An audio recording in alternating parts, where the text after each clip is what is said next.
আউযুবিল্লাহি মিনাশ শাইতানির রাজিম বিসমিল্লাহির রহমানির রহিম। আমি অত্যন্ত অভিভূত যে এরকম একটা প্রোগ্রামে আমি যুক্ত হতে পেরেছি। তো এরকম প্রোগ্রাম যারা আয়োজন করেছে তাদের জন্য আমি প্রতিষ্ঠানের পক্ষ থেকে এবং আমার ব্যক্তিগত পক্ষ থেকে অভিনন্দন এবং প্রত্যাশা রাখি পরবর্তীতেও যেন এরকম প্রোগ্রাম চালু থাকে। তো বিতর্ক প্রোগ্রামটা অত্যন্ত গুরুত্বপূর্ণ একটা বিষয় আমি মনে করি বা প্রোগ্রাম, এই জন্যই যে এই বিতর্ক প্রোগ্রামের মধ্য দিয়ে গড়ে ওঠে শত শত বিতার্কিক। আর শুধুমাত্র বিতার্কিক যারা তারাই সত্যের অনুসন্ধান বা খুঁজে পেতে পারে। কাজেই এরকম প্রোগ্রাম বেশি বেশি হোক, এটা আমার কামনা, এবং আজকের প্রোগ্রাম সাফল্যমণ্ডিত হোক, এটাই আমার আজকের চাওয়া। তো আজকের এই বিতর্ক অনুষ্ঠানের কিছু নিয়মকানুন আমি বলতে যাচ্ছি। প্রথমে আমরা যে বিষয়, আমাদের বিতর্কের বিষয় ছিল মোবাইল ফোনে আসক্তি বাংলাদেশের শিক্ষা ব্যবস্থার জন্য বড় হুমকি। মোবাইল ফোনে আসক্তি বাংলাদেশের শিক্ষা ব্যবস্থার জন্য বড় হুমকি। ব্যবস্থার জন্য হুমকি বা শিক্ষার জন্য হুমকি, আমি সেই দিকে যাচ্ছি না। তো এই বিষয়ের বিপক্ষ দল হচ্ছে, বিপক্ষ দলের প্রথম বক্তা জান্নাতি জাবিরা, দ্বিতীয় বক্তা আবরারুল হক শারেক, দলনেতা হুজাইফা খান। আর পক্ষ দলের বক্তাদের নাম আমি বলছি। প্রথম বক্তা মরিয়ম মুস্তাই অর্থী, দ্বিতীয় বক্তা মেঘলামণি, তৃতীয় বক্তা বা দলনেতা রাবেয়া আক্তার রিয়া। তো এই অনুষ্ঠান শুরুর আগে আমি একটু নিয়ম বলি। প্রথমে আমরা পক্ষ দলকে যুক্তিদার করার জন্য আহ্বান জানাবো। তো প্রত্যেকে সময় পাবে 4 মিনিট। 3 মিনিট যাওয়ার পর আমরা সংকেত বাজাবো। 4 মিনিটের মধ্যেই বক্তব্য সম্পন্ন করতে হবে। যুক্তি খণ্ডনের জন্য সময় পাবে শুধু 2 মিনিট। 1.5 মিনিট যাওয়ার পর আমরা সংকেত দেব। 2 মিনিটের মধ্যেই বক্তব্য সম্পন্ন করতে হবে। তো আমি আরেকটু কথা বলি, তা হচ্ছে যে এই প্রোগ্রামটা আমাদের নিজেদের মধ্যেই অভ্যন্তরীণ প্রোগ্রাম, আমাদেরই স্টুডেন্ট তোমরা সবাই। কাজেই এই অনুষ্ঠানকে কেন্দ্র করে কোনো প্রকার যেন মনোমালিন্যের সৃষ্টি না হয়। হার জিত থাকতেই পারে, অতএব হারকেও আমাদের সহজে মেনে নিতে হবে। আর জিতে গেলাম, আমরা অনেক উপরে গেলাম, সেই মনোভাব মনে হয় আমাদের থাকা উচিত না। তবে তোমরা সুন্দর একটা অনুষ্ঠান উপহার দেবে, এটি আমাদের প্রত্যাশা। এই কামনায় আমি আমার বক্তব্য শেষ করছি। তারপরে আমরা অনুষ্ঠান শুরু করতে যাচ্ছি। আসসালামু আলাইকুম। মাননীয় বিচারকবৃন্দ, প্রিয় শ্রোতাবৃন্দ ও আমার পক্ষ বিপক্ষ দলের বন্ধুবৃন্দ, সকলকে জানাই আমার তরফ থেকে সালাম। আসসালামু আলাইকুম। আজকের আয়োজিত এই বিতর্ক প্রতিযোগিতার বিষয় হচ্ছে মোবাইল আসক্তি বাংলাদেশের শিক্ষা ব্যবস্থার জন্য বড় হুমকি। মোবাইল ফোন হলো একটি পোর্টেবল তারবিহীন ইলেকট্রনিক যোগাযোগ যন্ত্র, যা সেলুলার নেটওয়ার্কের মাধ্যমে ভয়েস কল, টেক্সট মেসেজ ও এবং ইন্টারনেটের পরিষেবা প্রদান করে। আর আসক্তি হচ্ছে কোনো ক্ষতিকর পদার্থ বা আচরণের উপর একটি দীর্ঘস্থায়ী নির্ভরশীলতা, যেখানে ব্যক্তি তার ব্যবহার নিয়ন্ত্রণ করতে পারে না। মোবাইল আসক্তি হচ্ছে স্মার্টফোন বা ডিজিটাল ডিভাইসের প্রতি অনিয়ন্ত্রিত নির্ভরশীলতা, যেখানে ব্যক্তি স্বাভাবিক কার্যক্রম, সামাজিক যোগাযোগ ও ঘুম উপেক্ষা করে ঘন্টার পর ঘন্টা স্ক্রল করে। মাননীয় মডারেটর, এটি এক ধরনের নোমোফোবিয়া বা ফোন না থাকার ভীতি তৈরি করে, যার ফলে ফোন ছাড়া থাকলে উদ্বেগ, অস্থিরতা, বিভ্রান্তি দেখা দেয়। বাংলাদেশের শিক্ষা ব্যবস্থার ইতিহাস প্রাচীন দেশীয় প্রথা, ঔপনিবেশিক প্রথা এবং স্বাধীনতা উত্তর সংস্কার সংমিশ্রণ। ব্রিটিশ আমলে ইংরেজি শিক্ষার সূচনা, পাকিস্তান আমলে প্রাথমিক শিক্ষা সম্প্রসারণ এবং 1972 সালের ডক্টর কুদরতি খুদা শিক্ষা কমিশনের মাধ্যমে স্বাধীন বাংলাদেশের আধুনিক ও সর্বজনীন শিক্ষার ভিত্তি স্থাপিত হয়। আর হুমকি হচ্ছে কোনো ব্যক্তির ক্ষতি বা ক্ষতি করার অভিপ্রায় একটি যোগাযোগ। মাননীয় মডারেটর, আজ আমি এমন একটি নীরব বিপদের কথা বলতে এসেছি যে বিপদ চিৎকার করে আসে না, বরং নোটিফিকেশনের শব্দে স্ক্রল করার আনন্দে ভবিষ্যৎ চুপি চুপি কেড়ে নিচ্ছে। আজকের বাংলাদেশ শিক্ষা ব্যবস্থার সবচেয়ে বড় শত্রু হলো মোবাইল আসক্তি। বন্ধুরা, মোবাইল নিজে খারাপ নয়, কিন্তু এই আসক্তি শব্দটি সব কিছু বদলে দেয়। আজ একটি বাস্তব চিত্র তুলে ধরি। ক্লাসে শিক্ষক পড়াচ্ছেন, কিন্তু শিক্ষার্থীর চোখ বোর্ডে নয়, বরং মোবাইল স্ক্রিনে। বই খোলা থাকে, কিন্তু মন থাকে টিকটক, ফ্রি ফায়ার, রিলসে। পড়ার সময় 30 মিনিট, কিন্তু স্ক্রল করার সময় ঘন্টার পর ঘন্টা। এটাই কি শিক্ষা? বাংলাদেশের শিক্ষা ব্যবস্থা দাঁড়িয়ে আছে মনোযোগ, শৃঙ্খলা আর ধারাবাহিক শিক্ষার উপর। মাননীয় মডারেটর, বাংলাদেশের শিক্ষার্থীদের অতিরিক্ত মোবাইল আসক্তি পড়াশোনায় মনোযোগ হ্রাস, শারীরিক ও মানসিক স্বাস্থ্যের অবনতি এবং সামাজিক বিচ্ছিন্নতা তৈরি করে। শিক্ষার মনোনয়নের প্রধান হুমকি হিসেবে দেখা দিয়েছে অনলাইন ক্লাসের নামে এসব আসক্তি। বিশেষ করে কোভিড-19 পরবর্তী সময়ে প্রায় 68% শিক্ষার্থীদের মধ্যে বেড়েছে। গেম, সোশ্যাল মিডিয়া ইত্যাদিতে আসক্তির কারণে শিক্ষার্থীদের মেধা ও সৃজনশীলতা জ্ঞান হ্রাস পাচ্ছে। এক গবেষণায় দেখা গেছে অতিরিক্ত মোবাইল ব্যবহারের ফলে প্রায় 52% শিক্ষার্থী বিষণ্ণতা ও খিটখিটে মেজাজে ভুগছে।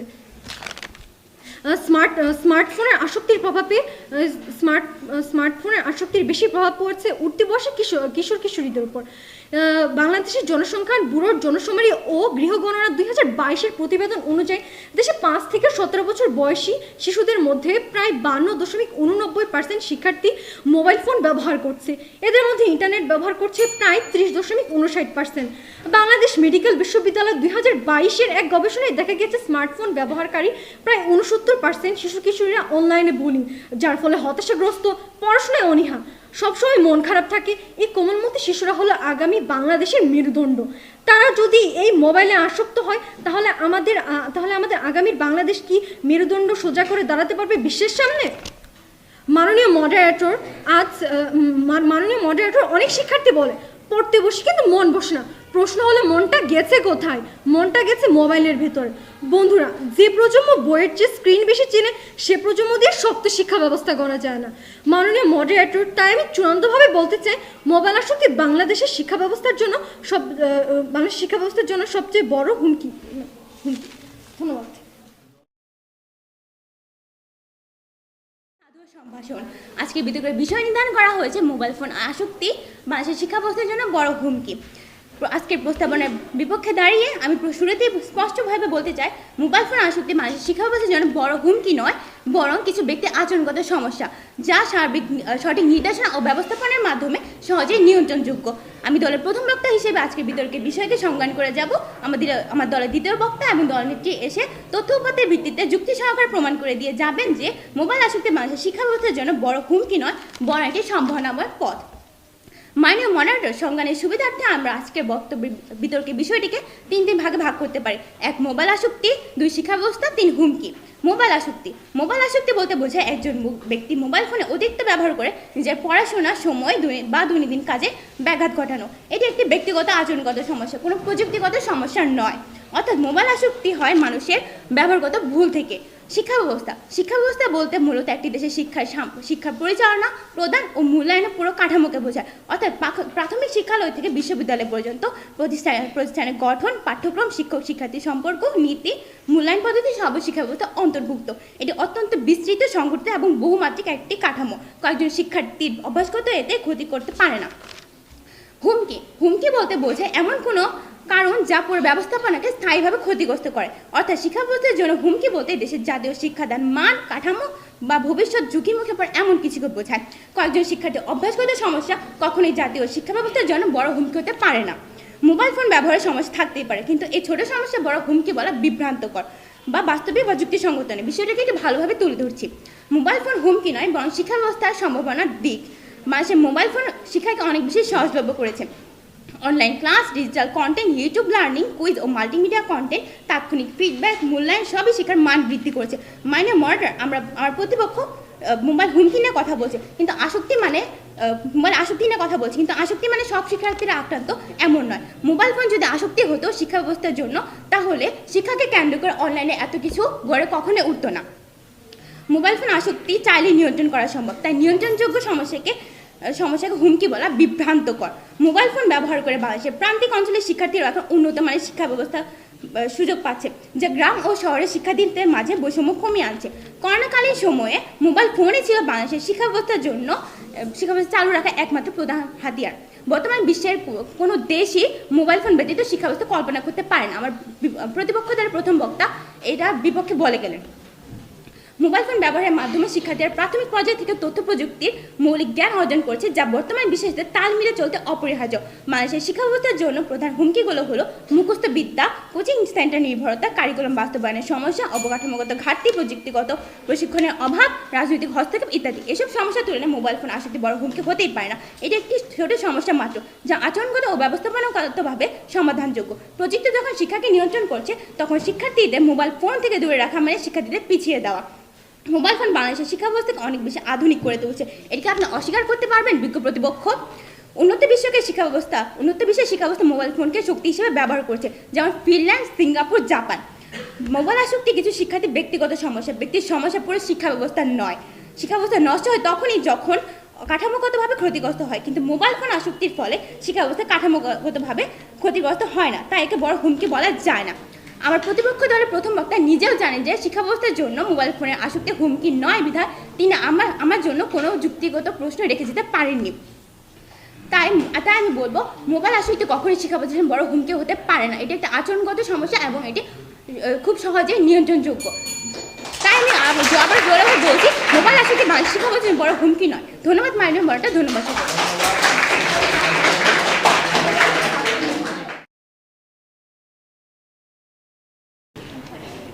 মাননীয় মডারেটর, সম্মানিত সভাপতি ও আমার বিতর্কিত ভাই ও বোনেরা, আসসালামু আলাইকুম। সবাইকে অসংখ্য ধন্যবাদ এই মহান মঞ্চে আমাকে বক্তব্য প্রদানের সুযোগ করে দেওয়ার জন্য। বিতর্ক চলছে এবং আজকের বিতর্কের বিষয় নির্ধারিত হয়েছে মোবাইল ফোন আসক্তি বাংলাদেশের শিক্ষা ব্যবস্থার জন্য বড় হুমকি। আম্মু বলে পড়বে শোনা, বাবা বলে মন দে, পড়ায় আমার মন বসে না নোটিফিকেশনের শব্দে। হ্যাঁ, আজ এই হচ্ছে বাস্তব জীবনের চিত্র। আজকের শিশু আগামীর ভবিষ্যৎ, যদি সেই শিশু হয় সুনাগরিক। বর্তমানে সেই শিশু নিজের ভবিষ্যৎকে ধ্বংস করছে মোবাইল ফোনে। অতিরিক্ত মোবাইল ফোন আসক্তি বর্তমানে সোশ্যাল মিডিয়ার বহু ব্যবহারের জন্ম দিচ্ছে। মাননীয় মডারেটর, সুস্থ হতে গিয়ে আমরা যে ওষুধ খাই, সেই ওষুধের অতিরিক্ত ব্যবহারের পার্শ্ব প্রতিক্রিয়া যেন আমাদের সুস্থ মস্তিষ্ককে দিন দিন অসুস্থ করে দিচ্ছে। ঠিক তেমনি অতিরিক্ত মোবাইল ফোন আসক্তির কারণে বর্তমানে সমাজ যেন ধাবিত হচ্ছে ধ্বংসের দিকে। মাননীয় মডারেটর, এই বিকৃতি সমাজে সমাধান করার জন্য একমাত্র প্রধান পন্থা হচ্ছে মোবাইল ফোন আসক্তি কমানো। আমাদের সময়ে বিশ্বনাথপুরের একাদশ শ্রেণীর কলেজ পড়ুয়া মোবাইল ফোন আসক্তিতে আত্মহানি ঘটায়। তার স্বাভাবিক সরল জীবন থমকে যায় মোবাইল ফোন আসক্তির বেড়া জালে। এসএসসি পরীক্ষায় উত্তীর্ণ হয়ে সে জয় করো মৃত্যুকে। এভাবেই কি ঝরে যাবে তরুণ প্রাণ? এভাবে কি ঝরে যাবে আমাদের এই তারুণ্য সমাজ? বর্তমানে মোবাইল ফোন আসক্তির কারণে বেড়েছে সোশ্যাল মিডিয়ার অবাধ ব্যবহার। বর্তমান 2025 সালের শেষের দিকের তথ্য অনুযায়ী ফেসবুকে মানুষের সক্রিয় ব্যবহারকারীর সংখ্যা প্রায় 3.07 বিলিয়ন বা 360 কোটিরও বেশি। প্রতিদিন 2.11 বিলিয়ন ব্যবহারকারী প্ল্যাটফর্মটি ব্যবহার করছেন। বাংলাদেশে বর্তমান 2025 নভেম্বর নাগাদ 7,25,60,000 পৌঁছেছে, অর্থাৎ মোট জনসংখ্যার এক বিশাল অংশ আজ আমাদের মোবাইল আসক্তির দিক। মোবাইল ফোন আসক্তি মাননীয় মডারেটর অভিমানী কিশোরের আত্মহত্যার পিছনে কারণ হয়ে আছে আজ মোবাইল আসক্তি। 2025-26 সালের প্রতিবেদনে দেখা যায়, মা বাবা মোবাইল ফোন কেড়ে নিলে কিছু শিক্ষার্থী গলায় ফাঁস দিয়ে আত্মহত্যা করেন। ঢাকা প্রতিবেদন খোলা কাগজ অনলাইনে 2026 সালের 11 জানুয়ারি রবিবার 7:55 অপরাহ্নে প্রকাশিত হয় মোহনার ঝরে যাওয়া নিথর দেহের কথা। দ্য হিন্দুস্তান গ্যাজেট বেঙ্গলিয়ান 4 ফেব্রুয়ারি গাজিয়াবাদের পাখি প্রাচী বিশিকার নিথর চিরকুট প্রকাশিত হয়। 3 বোন বাবার বাধায় মোবাইল ফোন না পেয়ে 9 তলা থেকে ঝাঁপ দিয়ে আত্মহত্যা করে। নীলুপা বেগমের ছেলে মহিনুদ্দিনের ক্লাসও আটকে যায় চতুর্থতে। সে যেন কুমিল্লার মাটিতেই লুটিয়ে পড়ে। প্রাণহানি নয়, বর্তমানে শিক্ষার মনোযোগের ব্যাপক ঘাটতি ঘটায় আমাদের এই মোবাইল ফোন আসক্তি। স্বাভাবিক সময় তারা নষ্ট করছে অস্বাভাবিকভাবে। রেজাল্ট যেন আজ গোল চশমার মতো। তারা বইয়ের তথ্য অনুসন্ধানের চেয়ে যেন ইন্টারনেটের অপতথ্য সন্ধানে বেশি আগ্রহী। আজ শর্টকাট নোট সাজেশন যেন আমাদের সমাজকে আবদ্ধ করছে জ্ঞান বিজ্ঞানের আকাঙ্ক্ষায়। শর্টকাট ইম্পর্টেন্ট কোয়েশ্চেন যেন শিক্ষার্থীদের জীবন ধ্বংসে অভিনব কায়দা। যখন একজন শিক্ষার্থী বইয়ের পাতার চেয়ে তখন মুঠোফোনের পাঠানো রিপ্লাইয়ের প্রতি বেশি মনোযোগী, তখন ভার্চুয়াল যুগে অতিরিক্ত মগ্ন থাকা মেধা বিকাশে বিরাট বাধা দিচ্ছে। বর্তমানে শিক্ষা ব্যবস্থা শুধু বইয়ের পাতায় আবদ্ধ নয়, বরং এক্সট্রা কারিকুলামের গুরুত্বশীল। বর্তমান শিক্ষার্থীরা খেলাধুলা করতে নারাজ। শিক্ষা ব্যবস্থা যেন শুধু সার্টিফিকেট নয়, আধুনিক জীবন গড়ার ব্যবস্থা। যখন মানুষের মনুষ্যত্ব জাগরণ শুধু শিক্ষা করতে পারে, তখন বর্তমানে শিশু কিশোর বৃদ্ধ সকলের শিক্ষা নেওয়া হয় মুঠোফোন থেকে। এই পর্যায়ে তা আসক্তিতে পরিণত হয়েছে। বর্তমানে যেখানে মোবাইল আসক্তির জন্য বেঁচে থাকার লড়াই হচ্ছে তরুণ প্রাণীর, সেখানে শিক্ষা তো বিলাসিতা। ভবিষ্যতে শিশুর জীবন যদি থমকে যায় মাঝপথে, তাহলে শিক্ষা কাঠামো থেকে অগ্রসর হবে কে? মোবাইল ফোন আসক্তি বর্তমানে বাংলাদেশের তরুণ প্রজন্মকে ধাবিত করছে সাইবার বুলিং, অসাধু অর্থবাজার, কেসনের মতো ধ্বংসের পথে। জীবনের সোনালী সময় যেন আজ ডুবে যাচ্ছে অমাবস্যার আধারে। শিক্ষা জাতির মেরুদণ্ড, তবে শিক্ষার প্রতি আসক্তি না থেকে যদি মোবাইল ফোনের আসক্তি থাকে, তাহলে আমাদের মনে হতে হবে শিক্ষা ব্যবস্থা যাবে রসাতলে। যখন থাকবে না আমার দেশের সোনার ছেলে, তখন কি হবে এদেশে থাকবে সুশীল শিক্ষা ব্যবস্থা। ধন্যবাদ মাননীয় মডারেটর, ধন্যবাদ সবাইকে।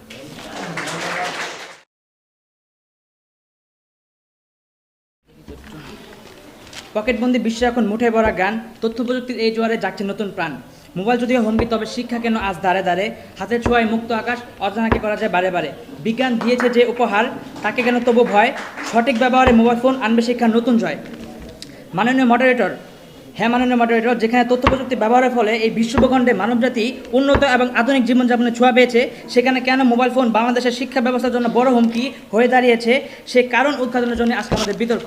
ধন্যবাদ মাননীয় মডারেটর, আজকের এই বিতর্ক মঞ্চে আমাকে কিছু বলার সুযোগ করে দেওয়ার জন্য।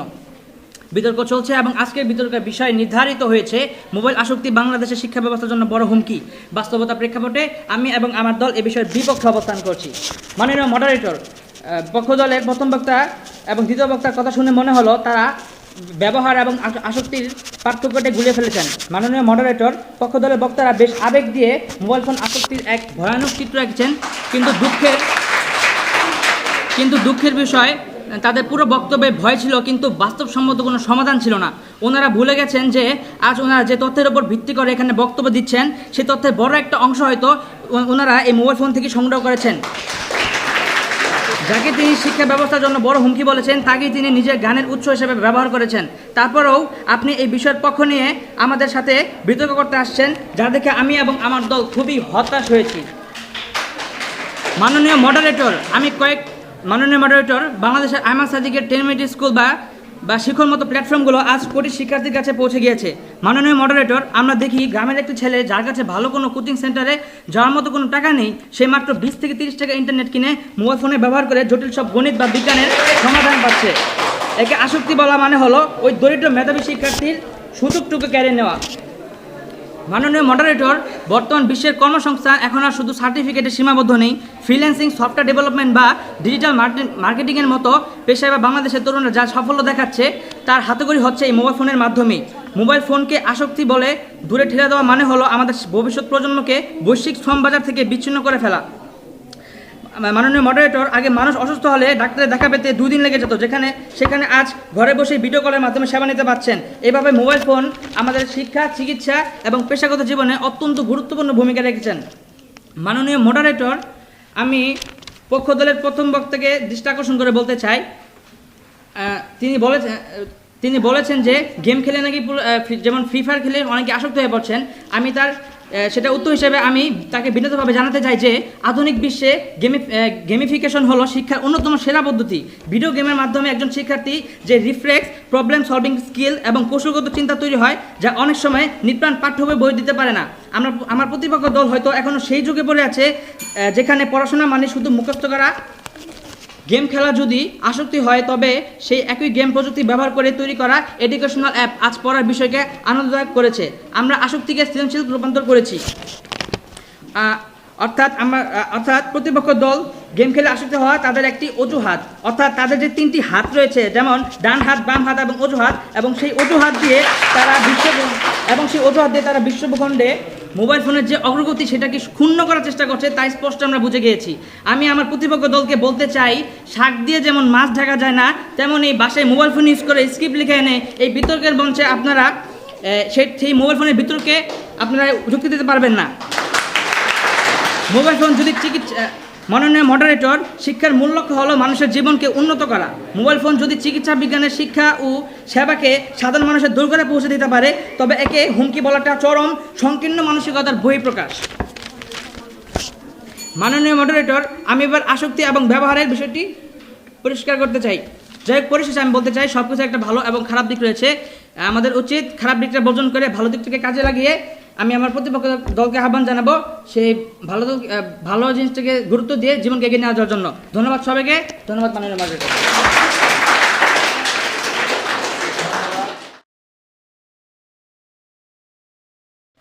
মাননীয় মডারেটর, সম্মানিত বিচারক মণ্ডলী, আমার প্রিয় শ্রোতাবৃন্দ, আমার দলের দুই বক্তাই বাস্তব চিত্র স্পষ্ট করেছেন। বর্তমানে মোবাইল আসক্তি আচরণগত সমস্যা হলে এড়িয়ে যেতে পারেন না আপনারা। বর্তমানে কি তাহলে 3.7 মিলিয়ন মানুষ কি আচরণগত সমস্যায় ভুগছেন? মোবাইল আসক্তি আজ বাংলাদেশের শিক্ষা ব্যবস্থার জন্য নীরব, ভয়ঙ্কর কিন্তু হুমকি হিসাবে। এক সময়ে ছাত্রদের হাতে থাকতো বই, খাতা, আর আজ হাতে মোবাইল, চোখে চিন্তা, মাথায় নোটিফিকেশন। বন্ধুরা, আমরা প্রযুক্তির বিপক্ষে নই, কিন্তু প্রযুক্তি দাস হয়ে গেলে শিক্ষা বাঁচে না। বাংলাদেশের শিক্ষা ব্যবস্থা আজ পরীক্ষার সিলেবাস আর রেজাল্টের মধ্যে লড়াই করছে, তার উপর মোবাইল আসক্তি হচ্ছে আগুনে ঘি ঢালার মতো। মাননীয় মডারেটর, শিক্ষার মূল শক্তি হচ্ছে মনোযোগ, কিন্তু টিকটক, ফেসবুক, রিলস, গেমস এই সব কিছু এমনভাবে বানানো যে 10 সেকেন্ডের বেশি মনোযোগ ধরে রাখতে পারে না একজন শিক্ষার্থী। ফলে ক্লাসে বসে শিক্ষক বোর্ডে পড়লে তার মন থাকে মোবাইল ফোনে। এই অবস্থায় ভালো কি করা সম্ভব? মাননীয় মডারেটর, আজ অনেক শিক্ষার্থী আর বই পড়ে না, গাইডে ছবি তুলে রাখে পড়া শেষ হয়ে যাবে, এই ভুল ধারণা তৈরি হয়েছে। পরীক্ষার মুখস্থ, পরীক্ষার পরে সব শেষ, আমরা সার্টিফিকেট পাচ্ছি কিন্তু শিক্ষা পাচ্ছি না। মাননীয় মডারেটর, অনিয়মিত মোবাইল ব্যবহারে শিক্ষার্থীরা অল্প বয়সে সহিংসতা, অশালীনতা, ভুয়া কন্টেন্টে অভ্যাস হয়ে পড়ছে। এর ফলে রাগ, হতাশা, অনিদ্রা, পড়াশোনা অনীহা। একজন মানসিকভাবে দুর্বল শিক্ষার্থী কি দেশের ভবিষ্যৎ গড়তে পারবে? মাননীয় মডারেটর, আজকে বাস্তবে দেখুন, একজন শিক্ষার্থী পড়তে বসে 5 মিনিটের ইউটিউব দেখি, সেই 5 মিনিটের ইউটিউব যে কখন 1 ঘন্টায় পরিণত হয় সে নিজেও বুঝতে পারে না। মাননীয় মডারেটর, গ্রাম হোক বা শহরে, ইংলিশ মিডিয়ামের স্কুল হোক, শিক্ষকের চোখ এড়িয়ে বেঞ্চের নিচে মোবাইল, অনলাইন ক্লাসের নামে গেম, হোমওয়ার্কের নামে ফেসবুক, এটাই কি আজকালকার শিক্ষার বাস্তব চিত্র? মোবাইল আসক্তি শিক্ষার্থীদের বই পড়তে বিরক্ত করছে, বাস্তব আলোচনায় অংশ নিতে পারে না, আত্মবিশ্বাস হারায়। আজ অনেক মেধাবী শিক্ষার্থী পরীক্ষায় ফেল করছে, কারণ সে পড়তে অযোগ্য নয়, মনোযোগ দিতে অক্ষম। আর যদি আমরা এই আসক্তিকে হুমকি হিসাবে না দেখি, তাহলে আগামী প্রজন্ম হবে ডিগ্রিধারী কিন্তু দক্ষতাহীন। মাননীয় মডারেটর, বিপক্ষ দল বলছে মোবাইল শিক্ষার জন্য সহায়ক, আমরা এ কথা অস্বীকার করছি না, কিন্তু সহায়ক আর ব্যবহার এই দুটি আসক্তি নয়। ওষুধ যেমন রোগ সারায়, তেমনই অতিরিক্ত হলে ক্ষতি করে, মোবাইল ঠিক তেমন। বাংলাদেশের মতো উন্নয়নশীল দেশে, যেখানে এখনও শিক্ষা ব্যবস্থাকে শক্ত ভিত্তির ওপর দাঁড় করানোর সংগ্রাম চলছে, সেখানে মোবাইল আসক্তি সেই ভিত্তি দুর্বল করে দিচ্ছে। অবশেষে আমি বলতে চাই, মোবাইল যদি শিক্ষার দাস হয় তবে সমস্যা নয়, কিন্তু আজ বাস্তবতা হলো শিক্ষার্থীরা মোবাইলের দাস হয়ে গেছে।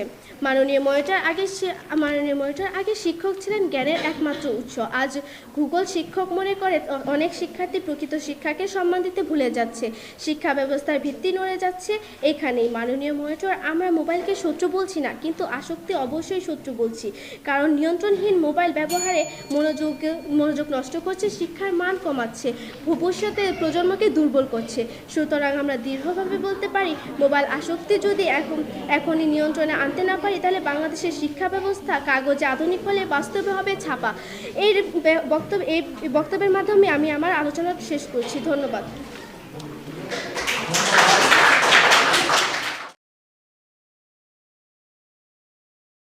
ধন্যবাদ মাননীয় মডারেটর আমাকে বক্তব্য উপস্থাপনের সুযোগ দেওয়ার জন্য। আসসালামু আলাইকুম সকলের উদ্দেশ্যে। আজকের বিতর্কের বিষয় নির্ধারণ করা হয়েছে মোবাইল ফোনই বাংলাদেশের শিক্ষা ব্যবস্থার সবচেয়ে বড় হুমকি। আমি বিপক্ষ দলের দলনেতা হিসেবে বলছি, আজকের এই আধুনিক বিজ্ঞানের যুগে দাঁড়িয়ে আমার প্রতিপক্ষ দলের বন্ধুরা প্রযুক্তির অপব্যবহারকে আসক্তি বলে সামনে এনে মোবাইল ফোনকে শিক্ষা ব্যবস্থার জন্য হুমকি বলার মধ্য দিয়ে আমাদের শিক্ষা ব্যবস্থাকে উন্নত দেশের প্রেক্ষাপটে পিছিয়ে ফেলছে। কিন্তু আমি বলতে চাই, উন্নয়নের পথে আগাতে গেলে এই আধুনিক বিশ্বে প্রযুক্তির ব্যবহার কখনোই হুমকি হতে পারে না। কেননা প্রযুক্তি এমন এক উদ্ভাবন হলো মোবাইল ফোন, যা এখন এই সমগ্র বিশ্বজগৎকে আমাদের হাতের মুঠোয় বন্দী করেছে। মোবাইল ফোন কখনোই নিজে হুমকিজনক নয়, একে আমরা কিভাবে ব্যবহার করছি সেটাই মূল বিষয়। মোবাইল ফোন বর্তমান যুগের সবচেয়ে শক্তিশালী শিক্ষামূলক হাতিয়ার, যা শিক্ষা ব্যবস্থাকে আনন্দদায়ক, সহজ ও তথ্যকে সমৃদ্ধ করেছে। মাননীয় মডারেটর, মোবাইল ফোন যে শিক্ষার ক্ষেত্রে এইসব ভূমিকা রাখছে তা কেন আমার প্রতিপক্ষ দলের বন্ধুরা ভুলে যাচ্ছে? মাননীয় মডারেটর, আমার প্রতিপক্ষ দলের বন্ধুরা ভুলে যাচ্ছেন যে মোবাইল ফোন কখনোই নিজ থেকে আসক্তি হতে পারে না, বরং ব্যবহারকারী ভুল ব্যবহারের জন্য আসক্তি তৈরি হয়েছে। এই জন্যই যুক্তিযুক্তভাবে বলা যায় যে মোবাইল ফোন বাংলাদেশের শিক্ষা ব্যবস্থার জন্য কখনোই হুমকি নয়, কারণ এটি সম্পূর্ণভাবে নির্ভর করছে ব্যবহার বিধির উপরে। আমার বিপক্ষ দল এটাও ভুলে যাচ্ছে আসক্তি কখনোই থামানো যায় না, কিন্তু মোবাইল ফোনকে যদি আমরা সঠিকভাবে ব্যবহার করি তবে এর দ্বারা আমরা সকলেই বিশ্বের বুকে একটা নামকরা দেশ হিসেবে আমাদের দেশকে সমান্তরে আগিয়ে নিয়ে যেতে পারবো। তাই মোবাইল ফোনের মতো গুরুত্বপূর্ণ একটি অত্যাধুনিক হাতিয়ারকে আমরা আমাদের আধুনিক শিক্ষা ব্যবস্থা হতে আসক্তির নামে কখনোই বঞ্চিত করতে পারি না। মাননীয় মডারেটর, আমার প্রতিপক্ষ দল মোবাইল ফোনের মতো হাতিয়ারকে আসক্তির নাম দিয়ে আমাদের শিক্ষা ব্যবস্থা হতে একে দূরে সরিয়ে ফেলে, তবে শুধু আমাদের বিপর্যস্ত হবে না, বরং পরবর্তী প্রজন্ম উন্নত শিক্ষা ব্যবস্থা ও উন্নত বিশ্বের সাথে প্রতিযোগিতায় পিছিয়ে পড়বে। তারা ভুলে যাচ্ছে উন্নত বিশ্বের সাথে প্রতিযোগিতায় এগিয়ে চলতে গেলে আমাদেরকে মোবাইল ফোনকে যদি আমরা আসক্তি বলে সরিয়ে ফেলি তবে আমরা অবশ্যই সেখানে হেরে যাব। তাই মোবাইল ফোন আসক্তির নাম দিয়ে আমরা আমাদের ভবিষ্যৎ প্রজন্মকে অন্ধকারের দিকে ঠেলে দিতে পারি না। মাননীয় মডারেটর, আমাদের মনে রাখতে হবে যে সঠিক দিক নির্দেশনা প্রদর্শন করলে আমরা কখনোই মোবাইল ফোনের প্রতি আসক্তি তৈরি হবে না আমাদের। শিক্ষামূলক ব্যবহারে মোবাইল ফোন কখনোই ক্ষতিকর নয়, অর্থাৎ মোবাইল ফোনের প্রতি কেউ যদি আসক্ত হয়ে পড়ে তবে সেটা সেই ব্যক্তির চিন্তাধারা। সেক্ষেত্রে আমি আমার বিপক্ষ দলনেতার একটি প্রশ্নের জবাব দিতে চাই। উনি আমাদেরকে এইমাত্র একটি তথ্য শুনিয়ে গিয়েছেন যে পৃথিবীতে শুধু 3.7 মিলিয়ন মানুষই নয়, পৃথিবীতে শুধু 3.7 মিলিয়ন মানুষই বর্তমানে মোবাইল ব্যবহার করে আসক্ত হচ্ছে। সেটা কিভাবে সম্ভব? তবে মনে হয় উনি ভুলে গিয়েছেন আমাদের এই পৃথিবীতে বর্তমানে 20 বিলিয়ন মানুষ অবস্থান করছে। 20 বিলিয়নের কাছে 3.7 মিলিয়ন শুধুমাত্রই পিপিলিকার সমতুল্য। কেননা 20 বিলিয়নের কাছে 3.7 মিলিয়নের কখনোই কোনো রকম যুক্তি প্রদান করার মতো হতে পারে না। আমাদের বিপক্ষ দলের প্রথম বক্তা সর্বদাই আসক্তির নাম করে মোবাইলে অপব্যবহারকে তুলে ধরেছে। গেম খেলা কিংবা মোবাইলে এর সোশ্যাল অ্যাকাউন্ট চালানো এর অপব্যবহার, আসক্তি নয়। আসক্তি হচ্ছে যখন আমরা সেটাকে সঠিক কোনো কাজে ব্যবহার না করতে পেরে শুধুমাত্র এই কাজটা করছি। 20 বিলিয়ন মানুষের মধ্যে যখন 3.7 মিলিয়ন মানুষ শুধুমাত্র আসক্তিতে, আর বাকি যেই জনসংখ্যা আছে তারা কিভাবে মোবাইল ফোন ব্যবহার করে এগিয়ে যাচ্ছে, তার মানেই বলা যায় যে মোবাইল ফোনের আসক্তিটি সমস্যা না, সমস্যা হচ্ছে মানুষের মন মানসিকতা, তাদের ব্যবহার যোগ্যতা। তারা ভুলে যায় যে আমরা মোবাইল ফোন ব্যবহার করে আমাদের উন্নত বিশ্ব এগিয়ে যাব, কিন্তু তারা তা না করে তাদের এর বাজে মন মানসিকতার প্রভাব আমাদের মোবাইল ফোনের উপর ফেলছে। আমাদের বিপক্ষ দল হয়তোবা তা ভুলে গিয়েছে। আমার প্রথম বক্তা এবং দ্বিতীয় বক্তা খুব সহজেই বলে যুক্তিযুক্ত প্রমাণ দিয়ে যায় এর প্রেক্ষাপটে, কিন্তু আমার বিপক্ষ দলের দ্বিতীয় বক্তা শুধুমাত্র আমাদেরকে ছন্দ শুনিয়ে যায়। ছন্দ বইয়ের পাতাতে ভালো লাগে, কিন্তু ব্যক্তি জীবনে বা বিশ্বের বুকে এগিয়ে যেতে গেলে ছন্দের কোনো লাভ আসে না। আমাদেরকে বাহ্যিকভাবে চিন্তা করতে হবে, আমাদেরকে চিন্তা করতে হবে আমাদের প্রেক্ষাপট সম্পর্কে, আমাদেরকে চিন্তা করতে হবে আমাদের দেশ এবং আমাদের দেশের জনগণকে কিভাবে আমরা বিশ্বের মুখে সম্মানিত করতে পারবো। সেই ক্ষেত্রে নিশ্চয়ই আমরা সাহিত্য কিংবা ছন্দ শোনাবো না, সেই ক্ষেত্রে আমাদেরকে কিভাবে এগিয়ে নিয়ে যাওয়া উচিত সেই ব্যাপারে চিন্তা করা উচিত। এছাড়াও আমাদের বিপক্ষ দল সর্বদাই মোবাইলে অপব্যবহারকে আসক্তি হিসেবে জানান দিয়েছে। ওনারা বারবার বলেছে যে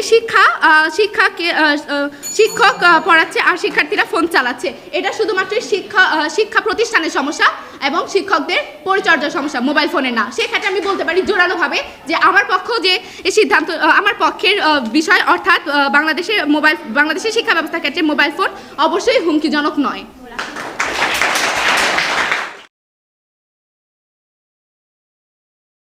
ধন্যবাদ মাননীয় মডারেটর আমাকে যুক্তি খণ্ডন পর্বে সুযোগ দেওয়ার জন্য।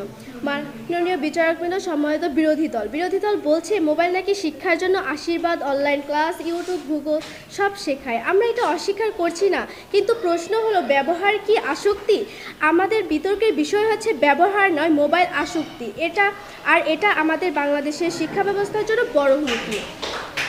বিরোধী দল বলছে মোবাইল পড়াশোনার জন্য অসম্ভব, পড়াশোনা ছাড়া অসম্ভব। আমি প্রশ্ন রাখছি যে শিক্ষার্থী অনলাইন ক্লাসে নামে যে 10 মিনিট পরে আর 2 মিনিট গেম খেলে টিকটক বা ফেসবুকে ঢুকে থাকে, এটা কি শিক্ষা নাকি ধ্বংস? বিরোধী দল আরও বলছে যে প্রযুক্তির ভবিষ্যৎ। আমরা বলছি প্রযুক্তির ভবিষ্যৎ নয়, বরং বিপজ্জনক। বাংলাদেশে বাস্তব চিত্র দেখুন, গ্রামে অনেক শিক্ষার্থী এখন বইয়ের চেয়ে মোবাইল বেশি চেনে। ফলাফল কি? মনোযোগ কমে যাচ্ছে, মুখস্থ বিদ্যার শক্ত নষ্ট হচ্ছে, পরীক্ষায় নকলের নির্ভরতা বাড়ছে। বিরোধী দল বলছে অভিভাবক দায়ী। আমরা বলছি শিক্ষা ব্যবস্থায় দায়ী এড়াতে পারে না। যেখানে স্কুলে ডিজিটাল শৃঙ্খলা শেখায় না, সেখানে কি আসক্তি হবে? সবচেয়ে ভয়ঙ্কর বিষয় মোবাইল আসক্তি। শিক্ষার্থী শুধু খারাপ রেজাল্ট করে না, সেই সাথে স্বপ্ন দেখতে ভুলে যায়। আর যে প্রজন্ম স্বপ্ন দেখে না, সে কি দেশের ভবিষ্যতে অন্ধকার। সুতরাং মাননীয় বিচারকবৃন্দ, মোবাইল নয় সমস্যা হচ্ছে মোবাইল আসক্তি। বাংলাদেশের শিক্ষা ব্যবস্থার জন্য এক নীরব ঘাতক, যে কারণে আমাদের প্রস্তাবে আমরা বিপক্ষে অবস্থান করছি। ধন্যবাদ মাননীয় সভা। ধন্যবাদ মাননীয় মডারেটর আমাকে দ্বিতীয়বার বক্তব্য প্রদানের সুযোগ দেওয়ার জন্য। সেক্ষেত্রে আমি এখন আমার বিপক্ষ দলের ক্ষেত্রে অর্থাৎ প্রতিপক্ষ দলের যারা আমাকে যুক্তি দেখিয়ে গেল যে আমরা শিক্ষা ক্ষেত্রে প্রযুক্তিকে তারা দায়ী বলছে না, তবে তারা চাচ্ছে যে আসক্তিকে হাইলাইট করে ব্যবহার বিধিকে পরিবর্তন করে ফেলতে। উনি আমাকে বললো আমরা এখানে ব্যবহারকে মানে প্রকাশ করেছি। তবে সেই ক্ষেত্রে আমার প্রশ্ন, মোবাইল ফোন ব্যবহারই যদি না করি তবে সেই ক্ষেত্রে আমাদের আসক্তি কিভাবে হবে? ব্যবহার সবাই করতেছে, যে আসক্ত হচ্ছে সেও করতেছে, যে এটাকে সঠিকভাবে কাজে লাগাচ্ছে সেও করছে। অর্থাৎ এর দ্বারাই বোঝা যায় যে এই ক্ষেত্রে আমাদের সবচেয়ে গুরুত্বপূর্ণ বিষয় হচ্ছে এটাই যে মোবাইল ফোনে আসক্তির ক্ষেত্রে কে কোন মানসিকতা নিয়ে ব্যবহার করছে। আমরা চাইলেই মানসিকতাকে পরিবর্তন করতে পারবো না। গুগল তথ্য মতে এ পর্যন্ত বাংলাদেশে মোট 11.5 কোটি মোবাইল ব্যবহারকারী রয়েছে, যার মধ্যে 97% শিক্ষার্থী। 2024 ও 2025 সালের গবেষণায় 84.3% শিক্ষার্থীগণ মোবাইল ফোন ব্যবহার করে থাকে শিক্ষার জন্য, এবং 47.5% শিক্ষার্থী নিয়মিত অনলাইন শিক্ষার কোর্সে অংশগ্রহণ করছে। যদি তাদের মোবাইলে আসক্তি হয়ে থাকে তাহলে তারা কিভাবে 97% 100%-এর মধ্যে 97% কিভাবে শিক্ষার ক্ষেত্রে মোবাইল ব্যবহার করছে? সেহেতু ওই 3%কে আমরা নিশ্চয়ই আমাদের জনসংখ্যার উন্নতির ক্ষেত্রে গ্রহণ করব না, কেননা সেটা তাদের মন মানসিকতার সমস্যা, সেটা তাদের ব্যবস্থাপনার সমস্যা। তবে তাদেরকে যদি আমরা সঠিকভাবে পরিচালনা করতে পারি, অবশ্যই সেই 3% 97%-এর কাছে কিছুই না। তাদেরকেও আমরা আসক্তি থেকে বের করে নিয়ে এসে আসল কাজে ব্যবহার করে আমাদের জনগণকে উন্নত বিশ্বের ক্ষেত্রে তুলে ধরতে পারবো। এছাড়াও আমার প্রথম বক্তা এবং দ্বিতীয় বক্তা খুবই যুক্তি সহকারে এটা বলে গিয়েছে যে মোবাইল ফোন কিভাবে বাংলাদেশের শিক্ষা ব্যবস্থাকে সহজ ও আধুনিক করে গেছে। ওনারা যুক্তি দিয়েছে যে 2024 সালে অর্থাৎ করোনাকালীন সময়ে মানুষজন মোবাইলে আসক্ত হয়ে পড়ছে। তবে তারা ভুলে যাচ্ছে যে করোনাকালীন সময়ে যদি মোবাইল না থাকতো, মোবাইল ব্যবহারের ব্যবস্থা না থাকতো, তবে অসংখ্য শিক্ষার্থী পড়ালেখা থেকে ঝরে পড়তো। বাংলাদেশের গ্রাম অঞ্চলের শিক্ষার্থীদের পক্ষে কোনোদিনই এই যুগে দাঁড়িয়ে বর্তমানে ঢাকা বিশ্ববিদ্যালয় এবং যে কোনো বিশ্ববিদ্যালয়ের পরীক্ষাতে সবার পক্ষে সম্ভব হয় না তাদের সন্তানকে ঢাকায় অনেক রকমভাবে কোচিং করানো। তবে তারা মোবাইলের শর্ট কোর্সের মাধ্যমে এই সব কিছু উন্নত করছে। এই ক্ষেত্রে বলা যায় যে মোবাইল ব্যবহার কখনোই আসক্তি নয়, মোবাইল ব্যবহারের আসক্তি কখনোই এই ক্ষেত্রে পড়ালেখার ক্ষেত্রে হুমকিজনক নয়। মোটামুটি উভয় দলের বক্তব্য আমরা শুনলাম। এখন বিচারক ফলাফল তৈরি করার জন্য মোটামুটি মনোনিবেশ করছে। তো আমি উভয় দলের বক্তব্য শুনে অত্যন্ত খুশি হলাম যে তোমরা যার যে পক্ষ সেই পক্ষকে বিজয়ী করার জন্য যথেষ্ট যুক্তি উপস্থাপনা করেছ। এই যুক্তি উপস্থাপনা করার জন্য অবশ্যই তোমাদের পড়াশোনা করতে হয়েছে, আর এই পড়াশোনাটা অবশ্যই তোমাদের জীবনে কাজে লাগবে। আমি প্রথমে বলেছি যে যাহা যুক্তি তাহাই সত্য, যাহা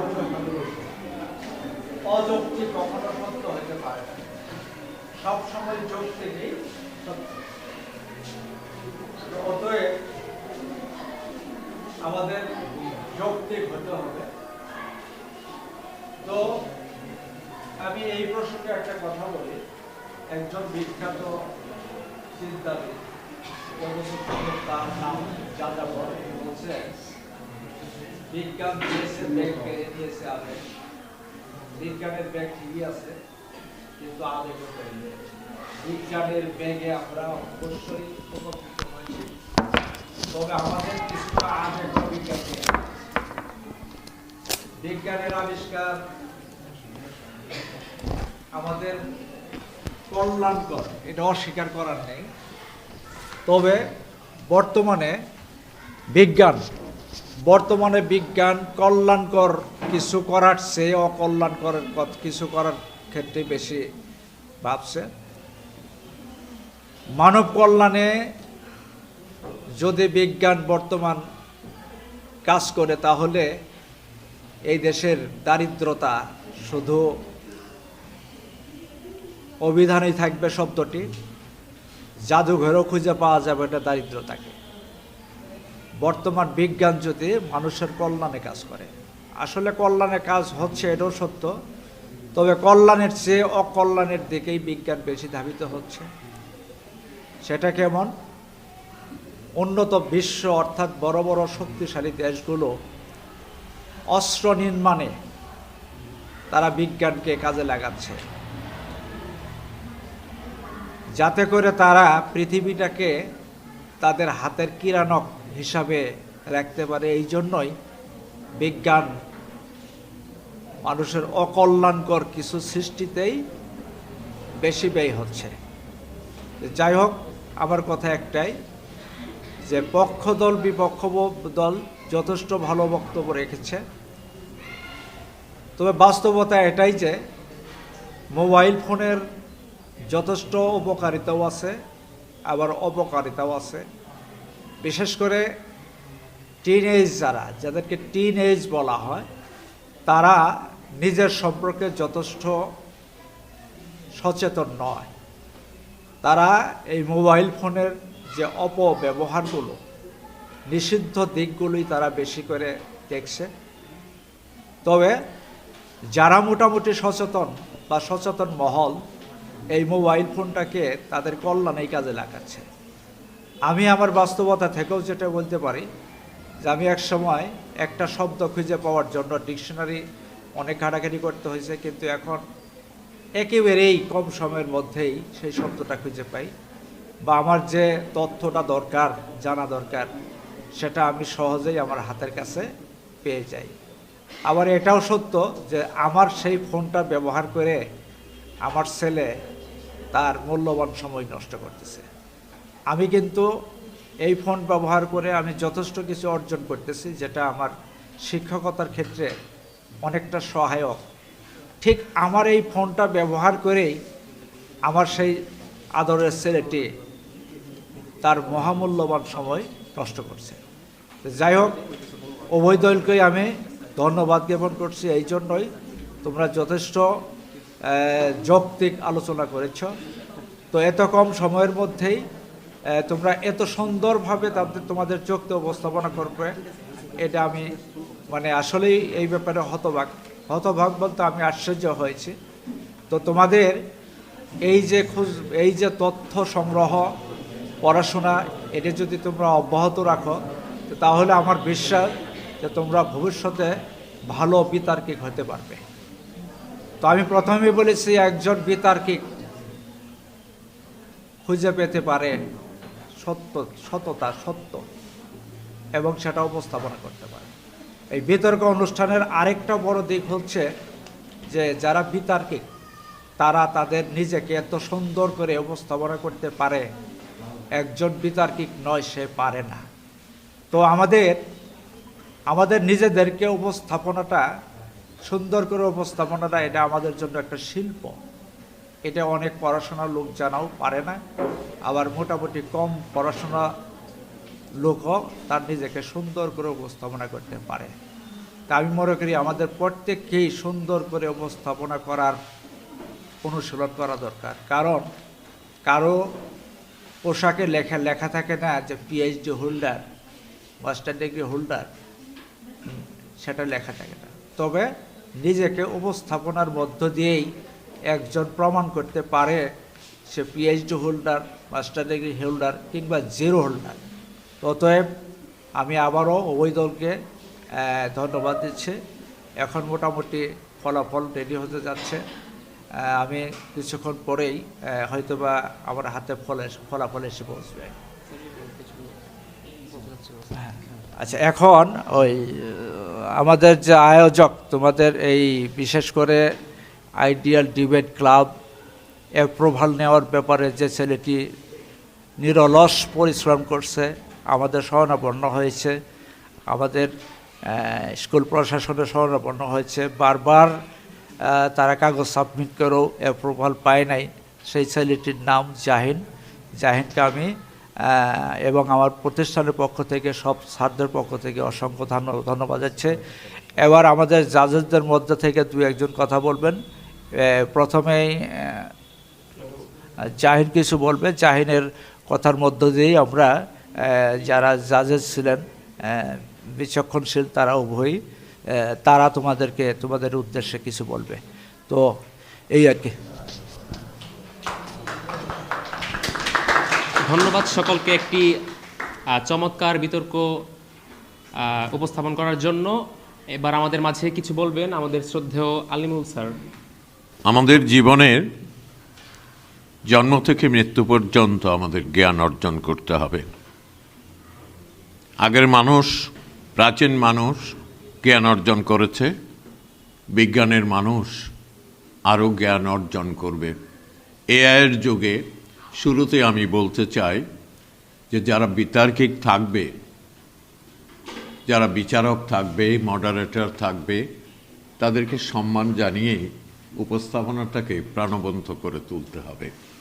প্রত্যেক পক্ষেরই এটা দরকার এবং অডিয়েন্সকে সম্মান জানাতে হবে। এই জিনিসটা খেয়াল রাখতে হবে। আমাদের চেয়েও জ্ঞানীগুণী ব্যক্তি সেখানে থাকতে পারে। মনে রাখতে হবে যে আমাদের বিষয়কে কেন্দ্র করে মোবাইল, মুঠোফোন, এর সঙ্গে সাধু চলিত আঞ্চলিক বা কথ্য ভাষা মিশ্রণ করে আমরা কখনোই গুরুচণ্ডালী দোষে যাব না। যেহেতু সনাতনী পদ্ধতি, ইংরেজির ব্যবহার থেকে একটু দূরে থাকব এবং পয়েন্টগুলোকে আমাদের মনের মধ্যে নিয়ে আসতে হবে, খাতার পাতায় নিয়ে আসলে চলবে না। অকস্মাৎ 2-1টা পয়েন্ট দেখা যেতে পারে। এই বিষয়ে সব সময় তোমাকে এমন পারদর্শী হতে হবে, তোমার ফেস দেখলেই অ্যান এক্সপার্ট মনে যেন হয়। এআইয়ের মতো যা বলছি তাই বাহির হচ্ছে। আমরা মোবাইলে ব্যবহারটার ক্ষেত্রে ঠিক তাই, আমার মন যা চায় আমি সেখানেই যাই। আদম আলাইসাল্লামকে এবং বিবি হাওয়াকে নিষেধ করে দেওয়া হয়েছিল, কিন্তু সেখানেই নিয়ে গিয়ে পৃথিবীতে আমাদেরকে এই মানবকুলকে নিয়ে এসেছে। একজন জাজরাতুল আরব, আরেকজনকে শ্রীলঙ্কায় বা সিংহলে। সেখান থেকেই আমাদের যে ন্যারো সেন্স, অপব্যবহার, সেই ইবলিশ, আমরা তাকে ইবলিশ বলতে পারি না, কারণ তার চেয়েও বহু অন্যায় আমরা করে থাকি। কিন্তু মোবাইলে এমন কিছু নেই ইবলিশের কোনো কিছু বাকি আছে। আমাদের প্রত্যেকটা লোকের পিছনে একজন ইবলিশ আছে, তার নাম কারণ, প্রত্যেক লোকের পিছনে। সুতরাং এই মোবাইলেও হাজার হাজার কারণ নিযুক্ত আছে শয়তানি বা অপকর্ম করার জন্য। বিশেষ করে টিনএজার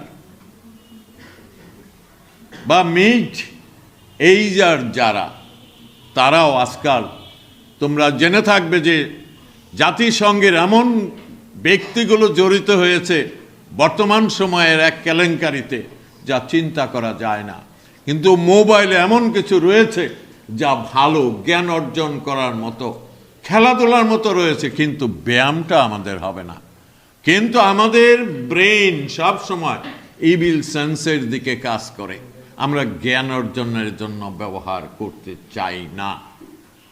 আমরা যেখানেই যাই, গুগলে যাই, যে কোনো সাবজেক্টের দিক থেকে আমরা যখন যা ইচ্ছা, তোমার হাতের ইশারায় জ্ঞান অর্জন বা জানার বিষয় যে কোনো সেকশনে, যে কোনো শাখায় আমরা জানতে পারি, কিন্তু তা আমরা করি না। বড় জিনিস আল্লাহ পাক বলেছেন সমস্ত কিছু আল্লাহর কাছে, আমি একটা অপ্রাসঙ্গিক সত্য কথা বলি। একটা ছোট্ট শিশুকে জিজ্ঞাসা করা হয় মোবাইলে, টাচ মোবাইলে, যে বলতো সব কিছুর ক্ষমতা কার? বলে যে জন্ম মৃত্যু রেজেক আল্লাহর কাছে, প্রেমটা শয়তানের কাছে। সুতরাং মোবাইলের ব্যবহারটা শয়তানের কাছে এই মধ্য সময়ে, এই টিনেজে। আমার কথাগুলো অপ্রাসঙ্গিক মনে হলেও দেখো, আমরা খেলাধুলা আজকাল যেগুলো নেড়েছেন সেগুলো মোবাইলে করি। কখন করি? পিতামাতা যেন জানতে না পারে, গার্জিয়ান যেন জানতে না পারে। আমরা ইনফ্যান্টের কাছে যাই, আজকের 1 বছরের বাচ্চা মোবাইল টাচ না করলে খায় না, গান না দিলে সে খাওয়া দাওয়া করে না। তাহলে সেই জিনিসটাকে আমরা কারা ব্যবহার করাই আমার জানতে হবে।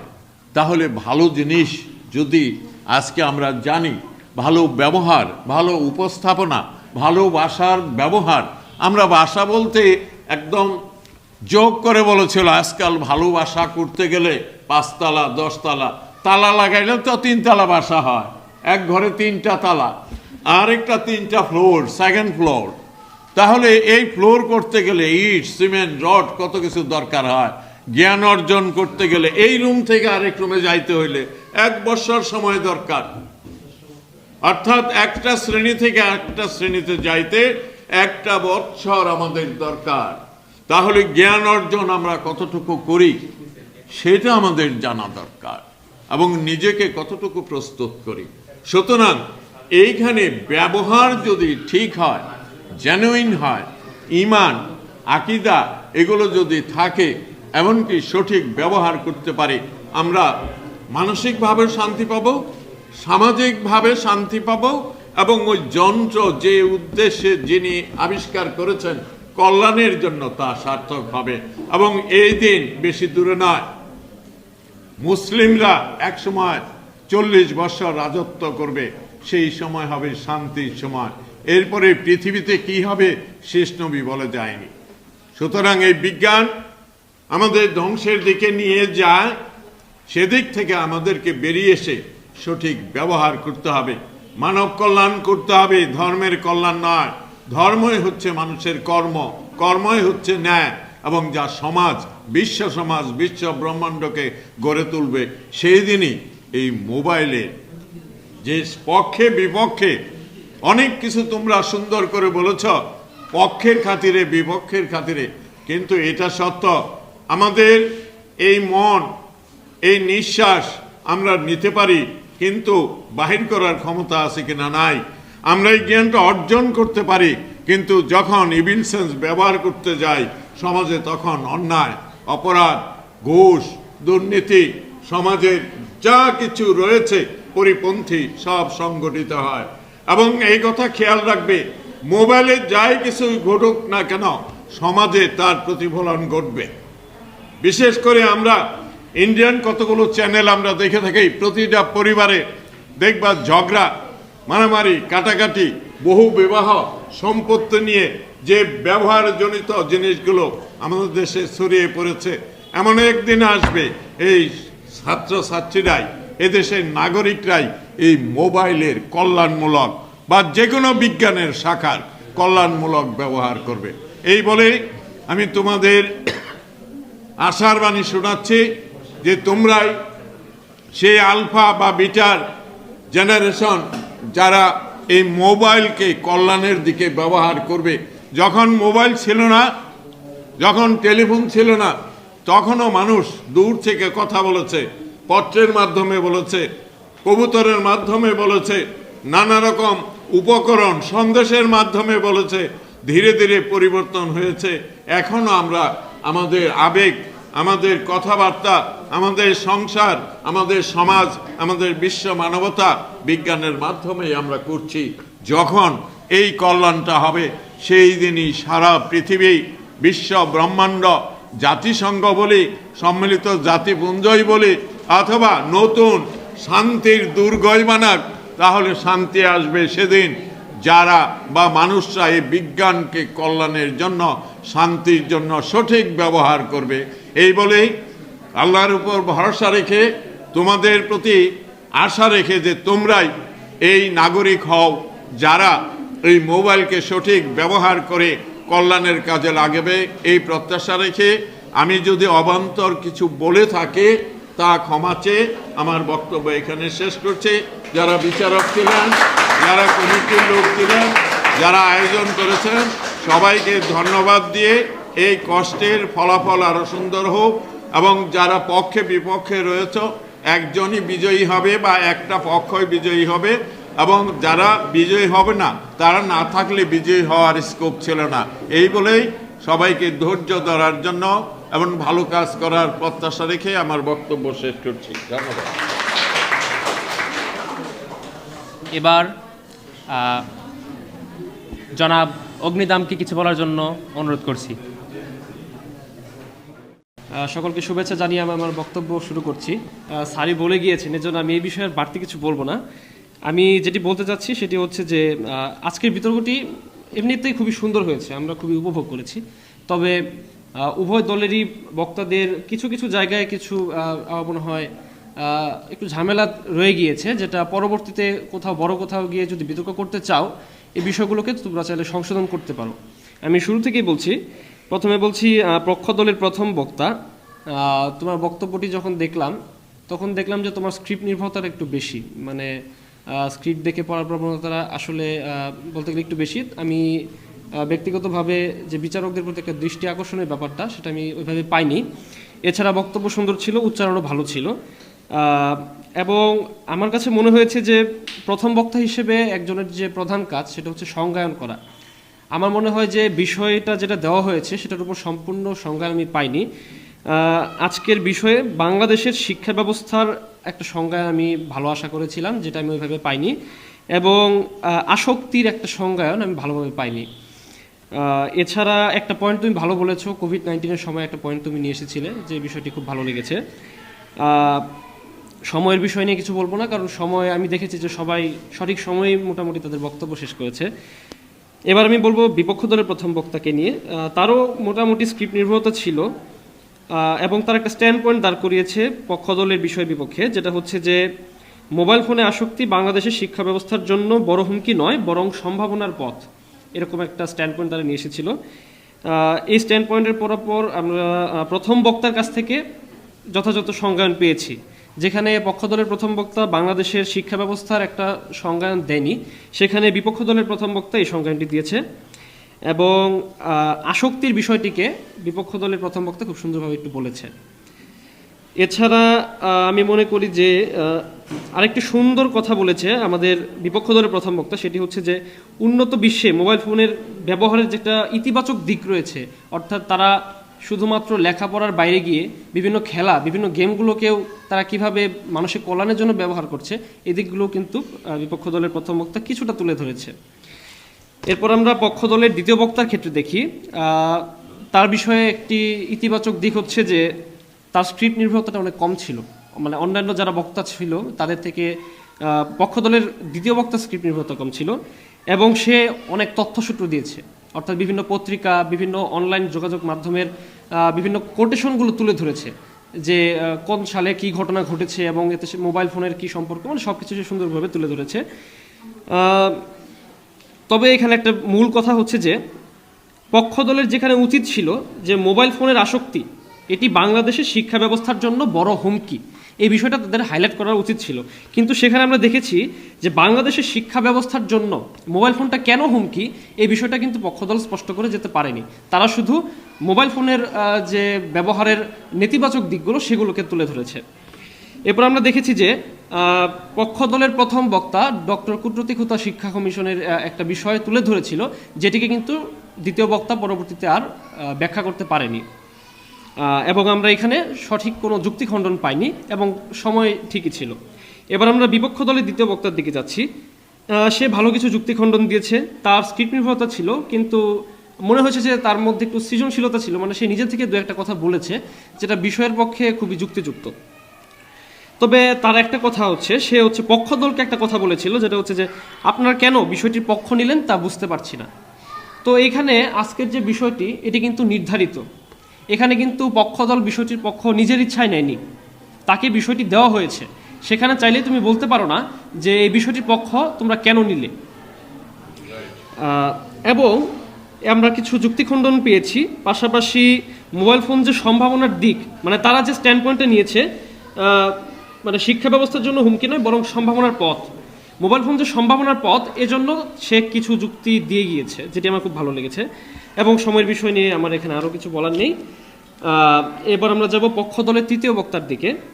তার একটু স্ক্রিপ্ট নির্ভরতা ছিল এবং উচ্চারণে কিছু কিছু ক্ষেত্রে অস্পষ্টতা পেয়েছি, আর কথাটা খুব মানে ভয়েসটা খুব লো ছিল। আমার মনে হয় যে বিতর্কের ক্ষেত্রে যেহেতু এখানে মাইকের সুব্যবস্থা নাই, সেক্ষেত্রে একটু জোরে বলা যেতে পারতো, তবে তার কথাগুলো যেগুলো সে যুক্তি দিয়েছে ভালো দিয়েছে। পক্ষ দলের দ্বিতীয় বক্তার মতো তৃতীয় বক্তা একটা কাজ করেছে, সেটা হচ্ছে মোবাইল ফোনের আসক্তিকে সে ভালোভাবে তুলে ধরেছে ঠিকই, কিন্তু এটা শিক্ষা ব্যবস্থার জন্য কেন হুমকি এটাকে কিন্তু তৃতীয় বক্তাও স্পষ্ট করে যেতে পারেনি। এবং আমরা কিন্তু দলীয় সমন্বয় আশা করেছিলাম, যে দলীয় সমন্বয় পাইনি। অর্থাৎ তৃতীয় বক্তা কথা বলার সময় যে প্রথম বক্তা কি বলেছিল, তার দ্বিতীয় বক্তা কি বলেছিল, এটাকে যে একটু তুলে ধরার প্রবণতা থাকে সনাতনী বিতর্কে, সেটা কিন্তু আমরা ওইভাবে পাইনি। আমরা দেখেছি যে তৃতীয় বক্তার যেখানে কথা বলার মধ্যে কিছু যুক্তিখণ্ডন আনা উচিত, সেটা আমরা একটু কম দেখেছি। আমি আশা রাখবো পরবর্তীতে যেন তিনি যদি কোনো বিতর্ক করেন, এই বিষয়গুলোকে যেন আমলে নিয়ে বিষয়গুলো সঠিকভাবে দেখেন। এবার আমরা বিপক্ষ দলের তৃতীয় বক্তার দিকে যাব। বিপক্ষ দলের তৃতীয় বক্তা একটি সুন্দর কথা বলেছিল, সেটি হচ্ছে মোবাইল ফোন এটা কোনো সমস্যা না, মানে মোবাইল ফোন কোনো প্রবলেম না, প্রবলেমটা হচ্ছে ব্যক্তির মাঝে। একজন ব্যক্তি মোবাইল ফোনকে কিভাবে ব্যবহার করবে, এটা হচ্ছে তার উপর সম্পূর্ণ নির্ভরশীল। আমার মনে হয় তাদের যে বিষয়টির বিপক্ষে অবস্থান করার জন্য যে যুক্তিগুলো দেওয়া দরকার, সেটার মধ্যে এটা একটা অন্যতম যুক্তি। এবং আরও একটি বিষয় ভালো লেগেছে, পক্ষদল কিছু দু একটা প্রশ্ন করে গিয়েছিল, যে প্রশ্নগুলোর উত্তর কিন্তু বিপক্ষ দলের তৃতীয় বক্তা দিয়ে গিয়েছিল। এবং আমরা আরও দেখেছি যে তিনি যুক্তিগুলোকে শক্তভাবে তুলে ধরেছেন, কিন্তু তার মধ্যেও একইভাবে দলীয় সমন্বয়টা পায় নাই, যে আমাদের দলের প্রথম বক্তা এটা বলেছেন বা দ্বিতীয় বক্তা এটা বলেছে, সেটার ভিত্তিতে আমি এই কথাটা বলছি, এই সমন্বয়টা কিন্তু আমরা তার মধ্যেও দেখিনি। এবার আমি যাব যুক্তিখণ্ডন পর্ব নিয়ে। আসলে আমার যতটুকু মনে হলো যে তোমরা সবাই নতুন নতুন বিতর্ক করছো আর কি, কারণ যুক্তিখণ্ডন পর্বটা কি হয়, এটা সম্পূর্ণ সৃজনশীলতার উপর নির্ভরশীল। একজন বক্তা যখন যুক্তিখণ্ডন পর্বে অংশগ্রহণ করেন, তখন তিনি পুরোপুরি প্রতিপক্ষ দলের যে বড় বড় ভুলগুলো সেগুলোকে তুলে ধরেন এবং সেগুলোর যুক্তিখণ্ডন করেন।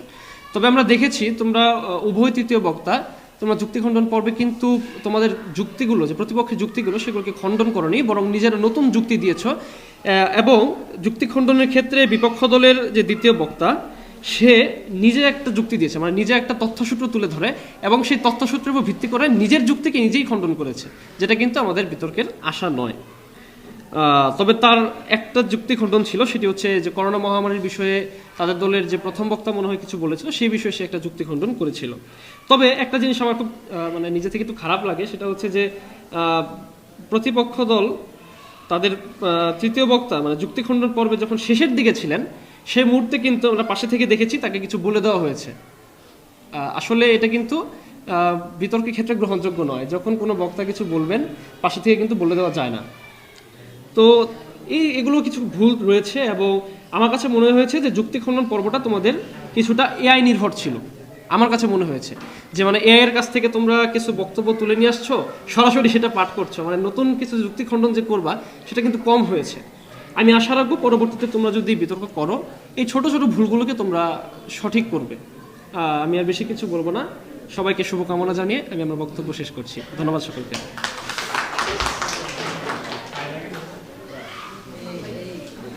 এ পর্যায়ে সম্মানিত মডারেটরকে বিজয়ী দল ঘোষণা করার জন্য অনুরোধ জানাচ্ছি। আসসালামু আলাইকুম। তো বিতর্কের প্রত্যেক বক্তা সম্পর্কেই আমাদের যারা বিচারক ছিলেন মোটামুটি চলচারাভাবে ব্যাখ্যা করেছেন, কার কোথায় ত্রুটি ছিল, কার কোথায় ভালো দিক ছিল। তো তাদের যে কথাগুলো এটা আমি মনে করি যে এখানে যারা বিতার্কিক তাদের প্রত্যেকের জন্যই স্মরণীয়।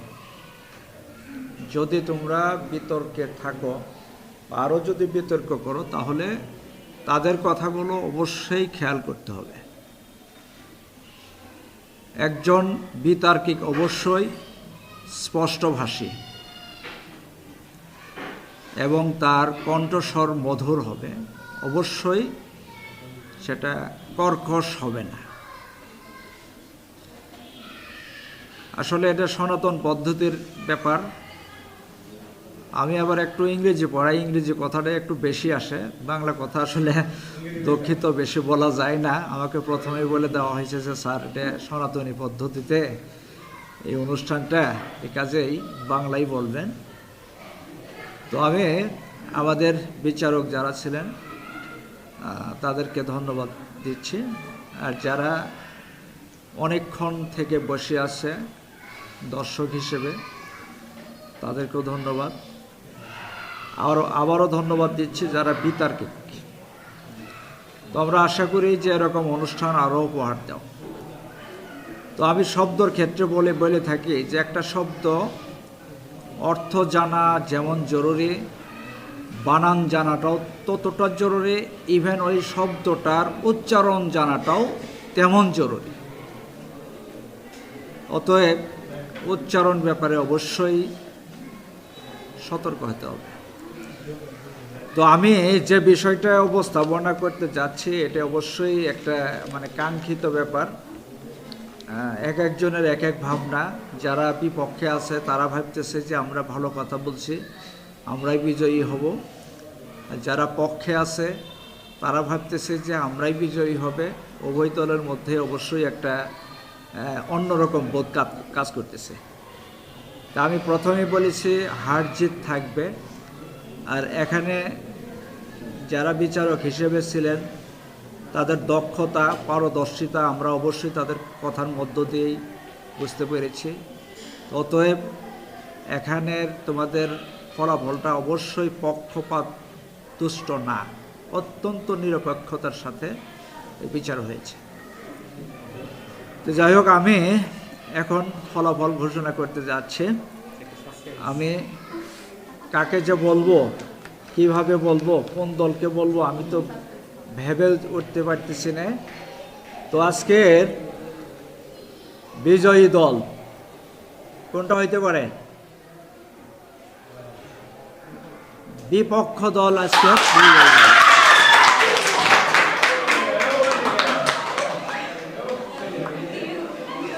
তো বিজয়ী বিপক্ষ দলকে অভিনন্দন, বিজয়ী বিপক্ষ দলকে অভিনন্দন। তো আরেকটা চমক আছে শ্রেষ্ঠ বক্তার ক্ষেত্রে। তো বলবো শ্রেষ্ঠ বক্তার ব্যাপারটা। তো শ্রেষ্ঠ বক্তা পক্ষ দলের তৃতীয় বক্তা, শ্রেষ্ঠ বক্তা পক্ষ দলের তৃতীয় বক্তাকেও অভিনন্দন। তো সবাইকে আবারও ধন্যবাদ। তো যারা বিজয়ী দল, দলনেতাকে বা দলকে পুরো দলটাকে আসার জন্য আমি অনুরোধ করছি। বিজয়ী দল যারা তারা আসো।